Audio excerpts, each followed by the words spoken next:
Muy buenas noches. Les habla el economista Ney Miranda Flores desde la Ciudad de México.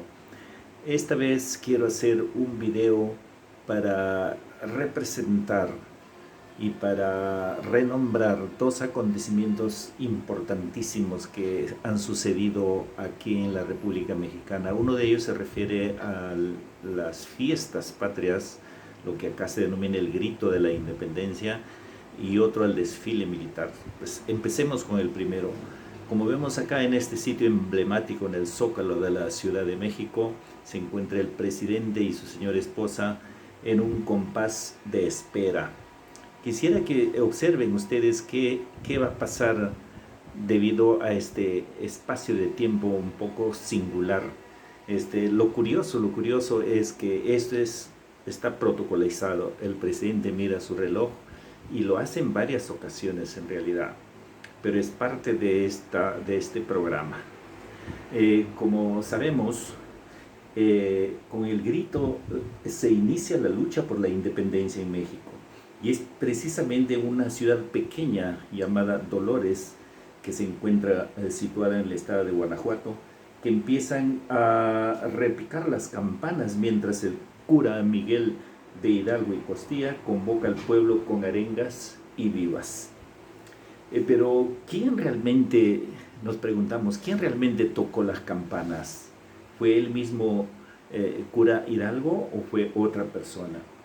La historia nos cuenta que no precisamente fue el mismo cura Hidalgo, sino fue el campanero de la iglesia de aquel entonces, de nombre José Galván.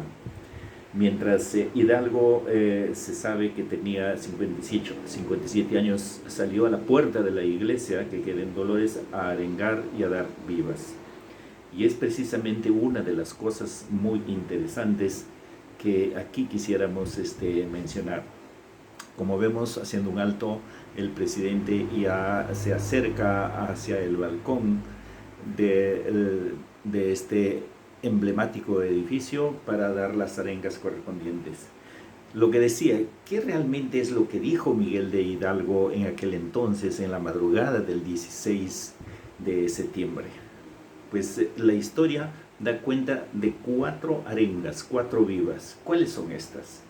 Dijo: mueran los gachupines, muera el mal gobierno, viva Fernando VII y viva América libre. O sea, también tenía Miguel de Hidalgo una concepción de la patria grande, de la integración latinoamericana. Pero aquí nos llama la atención algunas cosas que son sumamente curiosas. Lo primero es un tema semántico. Para saber qué son los gachupines, pues en la semántica de aquel entonces, los gachupines se les decía a todos los españoles que venían desde allá y se quedaban en México. Pero es la tercera arenga o la tercera viva que dice Miguel de Hidalgo: viva Fernando VII. Y esto es lo curioso, porque Fernando VII fue un monarca que estaba al mando de la península ibérica de España, y a él se le recuerda precisamente porque derogó la Constitución de 1812 de Cádiz, que es base en realidad de todas las constituciones de Latinoamérica. Es lo curioso precisamente. Entonces, en aquel tiempo en España se vivía una situación muy complicada. Los franceses habían invadido Portugal y para llegar a Portugal pasaron por España. Y ahí es cuando deponen del mando a Fernando VII. Y pues la interpretación está en el aire. Quizás hubo alguna admiración por algunas cosas que Miguel de Hidalgo tuvo con Fernando VII, por eso precisamente le incluye en una de sus arengas. También es muy interesante, ahora que vemos al presidente ya para tocar la campana, saber qué campana es esa. ¿Cuál es la campana de Dolores? ¿Dónde está la original? Sabemos de que esa campana de Dolores fue la que dio inicio precisamente al grito de la independencia, o como se denomina, el grito de Dolores. Y esa campana está ahora en la Ciudad de México. Y por orden de Porfirio Díaz, que tiene también un tema histórico para México, porque a raíz de esta situación dictatorial que tuvo Porfirio Díaz se celebra también aquí la Revolución Mexicana. Entonces, por orden de él es trasladado a la Ciudad de México porque quería utilizarlo. Hay otro dato también que uno tiene que saber: cuándo y a qué hora fue el grito. Según la historia, esto ocurrió en la madrugada del 16 de septiembre. Y a partir de ahí fue Santa Anna, que también tiene un tema histórico con México, que estableció que sea el 15 de septiembre a las 23 horas que se celebre el grito. Por eso es que todos los años, los días 15 a la medianoche, se celebra el grito de la independencia en toda la República Mexicana. Ya después, en el año 1825, se oficializó que el 16 de septiembre sea la fecha en que se conmemore la independencia para México.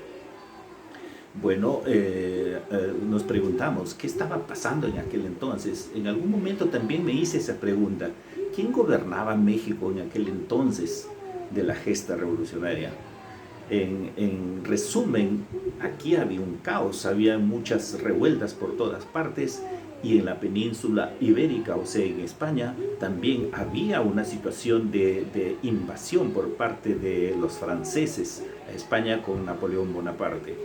¿Por qué toco esto? Porque es muy interesante y tiene que ver pues con un mariscal muy poderoso que tenía Napoleón Bonaparte, y gracias a él Napoleón Bonaparte ganó todas sus batallas y solo en Waterloo lo perdió.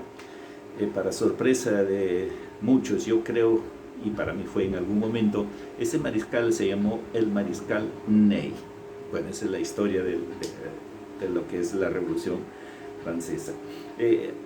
Hubieron personas que acompañaron a Miguel de Hidalgo esa madrugada del 16 de septiembre.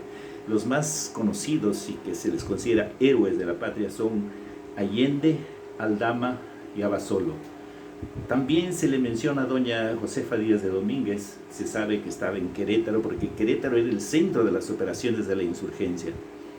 Y como se enteró aquí en México y en Querétaro en particular lo que se estaba planeando de la insurgencia, entonces doña Josefa se entera que hay una orden de captura y de aprehensión contra los 4 que estaban en Dolores Hidalgo, y ella precisamente es la que comunica a Allende para que se ponga en buen recaudo.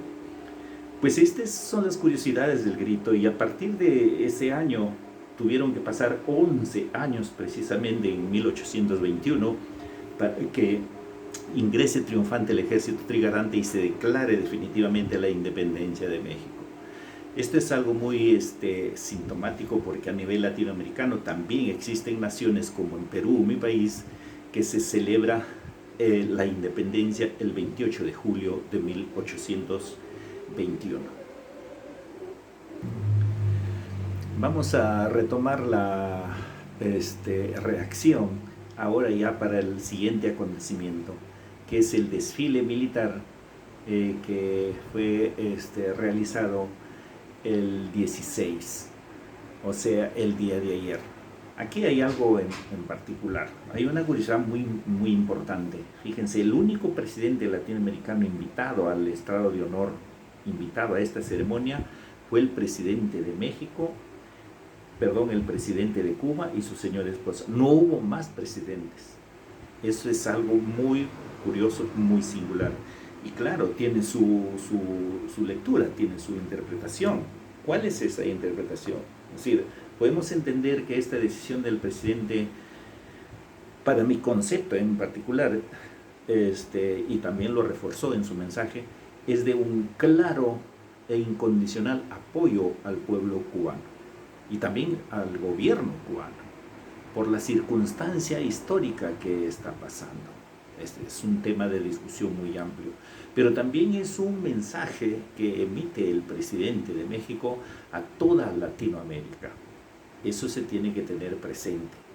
Y hay algo muy interesante aquí. Muchos presidentes de Latinoamérica quisieran tener a estos dos poderosísimos militares que están a su derecha y a su izquierda del presidente de México. Uno de ellos es el general Crisóstomo Sandoval, secretario